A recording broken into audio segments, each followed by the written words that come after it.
Welcome back to In Your Neighborhood. I'm your host, Sharla Brown, and on today's show, we've been talking with Thunder Bay Counselling. My guests now are Holly Rocco and Kris Carlson. They're both youth in transition workers, so welcome to the show, ladies.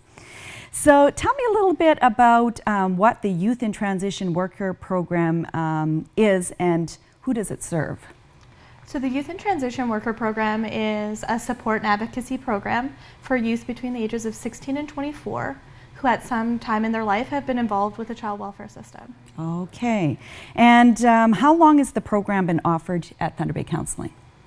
It's been offered for about 3 years now. Okay, so it's a fairly new program for Thunder Bay Counselling. Holly, maybe you can tell me what types of support might youth receive through the program? So we're really a connection to services. So we offer connections to housing supports, employment and education, access to health and mental health services, along with other things that might come up as needed. Absolutely. So why is having this program so important? Is there a growing number of youth that are needing these services in the city? Well, historically, youth that are leaving the child welfare system have not so great outcomes when it comes to all those services that we help connect them to. So it's a great need. Right. Go ahead. It's also a really great opportunity for youth who are disconnected maybe from role models or parental figures to have somebody to help advocate that system, because often in our community youth aren't provided opportunity to really self-advocate, and so by having a caring adult with them when they're trying to maneuver these systems, it just makes it a little more easy for them. Right. And even just knowing when you're young that what exists and what you need to do next, and because if you weren't taught it in the first place, how do you even know how to ask or that they even exist, right? Absolutely. I mean, most adults I know don't know how to do their taxes, so asking a 16, 17, or 18-year-old to try and know how to maneuver that system is really tough. So that's just like one example of things that we can help with. Right, awesome. And what are some of the other things that you assist with for youth besides taxes, and is it housing or? Housing, we help complete the housing application form for Thunder Bay Housing. We help connect youth with Ontario Works, our Ontario Disability Support Program, help them get in touch with employment services, all sorts of different things. Sometimes we even just use the opportunity, like we call it car counseling, but we just have the youth and we really prep them for being able to go in and do a really great job interview, or just being able to have somebody who they can talk to things that are going on in their lives, and really just be able to get a good feel for the youth that we're involved in and helping them make good choices in the supports that they want to use. Absolutely. So what are some of the key organizations involved with this program?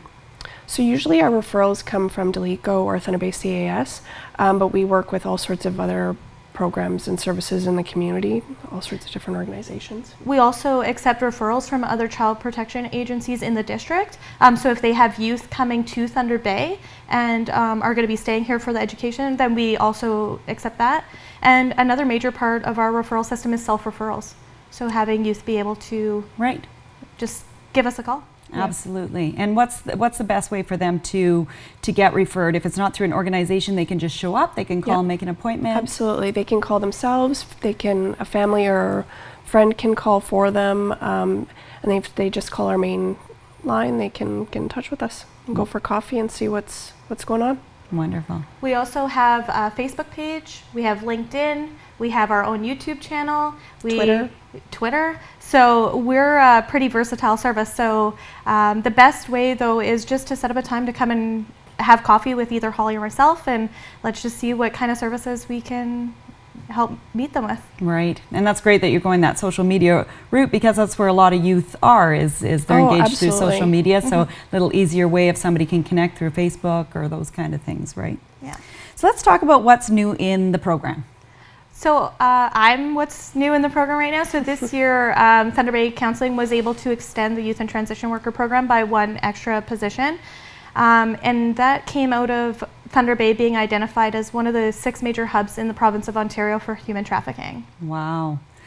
And I think that's hard for a lot of people to wrap their head around, that you think of human trafficking happening in other countries, not necessarily happening in Canada, and definitely not happening in our own city where we live. So let's talk about a little bit about what human trafficking is.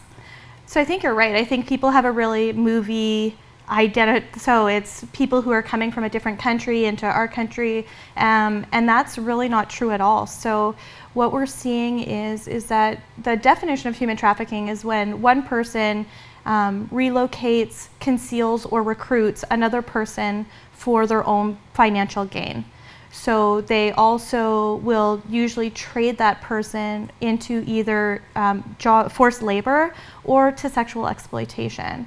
That is done for the profit of the person who is committing the trafficking as well.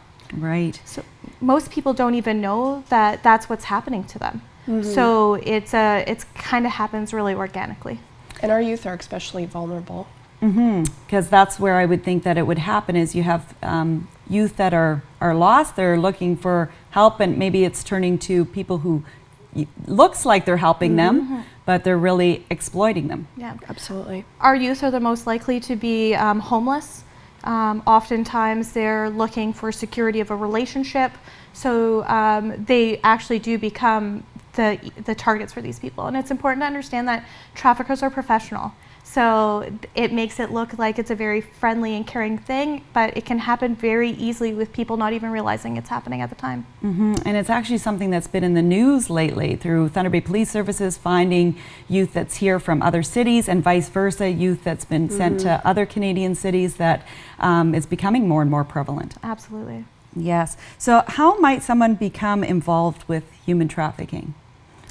I think some of the more common ways that it happens is sometimes through fake job ads. So you'll hear of job ads for in-home nannies or out-of-town work, so asking you to leave where you live and relocate to another place.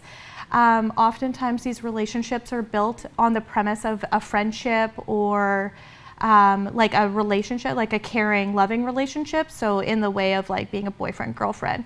And then very quickly the relationship changes to being more isolating, more controlling. So those are the kind of things.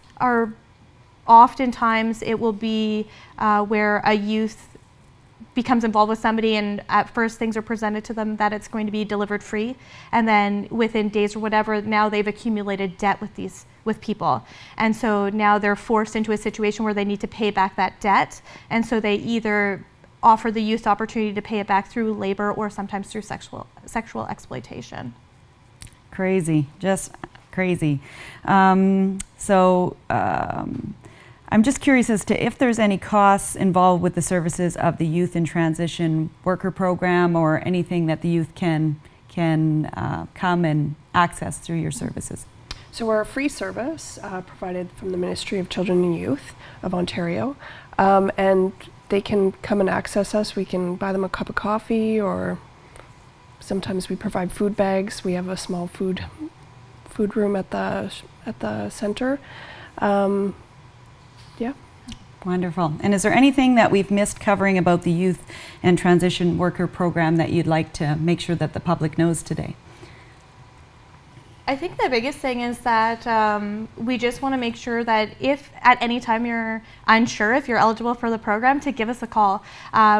We like to think of ourselves as big human information stations.